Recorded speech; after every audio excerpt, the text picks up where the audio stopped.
with RJ Anusha. Radio city నువ్వు నేను ఓ సినిమాలో ఇవాల్టి సినిమా హమ్ తుమ్హారే హే సనం. ఈ సినిమాని డైరెక్ట్ చేసింది కేఎస్ అద్యమాన్.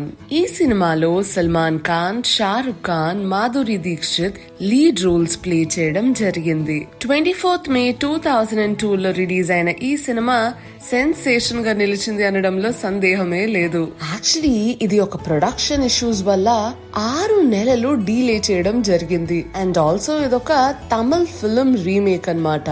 ఎక్కడైతే ఆద్యమాన్ ఫస్ట్ తమిళ్ లో తీసి ఆ తర్వాత బాలీవుడ్ కి తేవాలనుకున్నారు.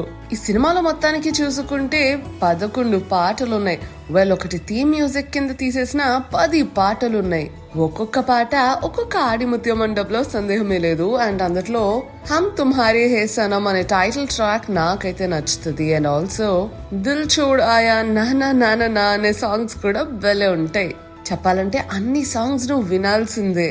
మరి సినిమా విషయానికి వస్తే దేవ్ నారాయణ్ తన కూతురు లక్ష్మి ఇంకా లక్ష్మి యొక్క పిల్లలతో కలిసి ఉంటాడు, రాధా ఇంకా ప్రశాంత్. అంతేకాకుండా గోపాల్ ఇంకా నీత అని చెప్పి 2 అనాథల్ని కూడా చూసుకుంటూ ఉంటాడు. ఏదో ఒక చిన్న ఇష్యూ వల్ల సర్జరీకి ఏదో పే చేయకపోవడం వల్ల దేనికో లక్ష్మి వాళ్ళ హస్బెండ్ తనని వదిలేసి వాళ్ళ పిల్లల్ని కూడా వదిలేసి వెళ్ళిపోతాడు. తను హాస్పిటల్ నుంచి ఇంటికి వెళ్లే దారిలో లక్ష్మి ఈ 2 పిల్లల్ని చూస్తది, సూరజ్ ఇంకా రాధా. సో లక్ష్మి హాస్పిటల్ కి వెళ్లే దారిలో సూరజ్ అనే అబ్బాయిని చూస్తది అండ్ తనని ఇంటికి తీసుకుని వెళ్తది. And he forms a sisterly bond with Radha. So ఇది ఇట్లా ఉంటే 33 సంవత్సరాల తర్వాత సూరజ్ ఒక ఫేమస్ సింగర్ అండ్ తనని ఎప్పుడు కూడా రాధాకి చాలా గ్రేట్ఫుల్ గా ఉంటాడు. ఎందుకు అంటే తన సక్సెస్ కి ఆమె ఎంతో కాంట్రిబ్యూట్ చేస్తది అని, ఎంతో సపోర్ట్ చేస్తది అని. గోపాల్ ఎక్కడైతే ఆ 2 ఆర్ఫన్స్ లో ఒక అతను ఉంటాడో, ఎక్కడైతే దేవ్ చూసుకునేవారో ఆయన ఒక రిచ్ బిజినెస్ మ్యాన్ కింద మారుతారు. లక్ష్మి ఒక యాక్సిడెంట్ లో చనిపోతారు. రాధా ఇంకా ప్రశాంత్ దేవ్ వాళ్ళ ఇంటికి షిఫ్ట్ అవుతారు. గోపాల్ రాధాతో ప్రేమలో పడతారు.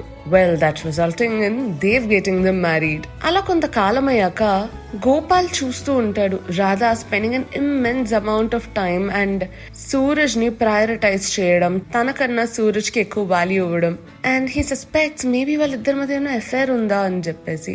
అలా టైం గడిచే కొద్ది మిస్అండర్స్టాండింగ్స్ రావడం, చాలా ఇన్స్టెన్సెస్ అయితే అనమాట. Being Prashant getting thrown out, eventually causing Gopal to throw Radha out of his house. తనకి లోకం అంటే చాలా చిరాకు వచ్చేస్తుంది. రాధా మాటలు లేదా సూరజ్ మాటలు వినాలనుకునేవాడు కాదు. ఆ తర్వాత తను రియలైజ్ అవుతాడా, లేదు అంటే ఇంకా అట్లానే ఉండిపోతాడా, మిగతా వాళ్ళందరూ కెరియర్ లో సక్సెస్ఫుల్ ఉంటారా, తర్వాత అసలు ఏమవుద్ది, ఇది విన్న సూరజ్ పరిస్థితి ఏంటి, ఇవన్నీ తెలుసుకోవాలంటే సినిమాని రిపీట్ అయ్యాల్సిందే. అదబ్బా నువ్వు నేను ఓ సినిమాలో ఇవాల్టి సినిమా హమ్ తుమ్హారే హే సనం. అదబ్బా ఈ రోజు నువ్వు నేను ఓ సినిమాలో ఇవాల్టి సినిమా హమ్ తుమ్హారే హే సనం.